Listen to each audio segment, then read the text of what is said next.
naniniwala ka ba na age is just a number? Kasi, alam mo, nadadagdagan yung edad natin. Siyempre, tumatanda na tayo, pero yung puso at isip natin ay hindi siya nagbabago. Naalala ko yung tinanong ng mama ko, yung papa niya, na matanda na, with regards sa feelings ni Lolo. Alam mo yung sagot niya is, yung heart niya is parang hindi nagbabago.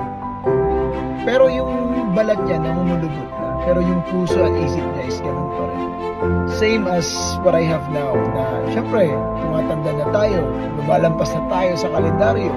Hindi na tayo bata. Pero yung puso at isip ko ay ganun pa rin. Mas maganda talaga na alagaan talaga natin yung katawan natin. Alam niyo ba yung tipong ang dami kong mga batches, mga classmates before sa high school, sa college, na alam niyo, makikita ko talaga sa kanila na talagang ganun na pala talaga. Kaya mas maganda na alagaan natin yung sarili natin. Proper hygiene and everything. So importante, yung iba nga, enhancement, para lang talaga mapanatili natin na presko tayo sa mundong ginagalawan natin. Diba masarap pag may confidence tayo sa sarili para humarap sa mga tao.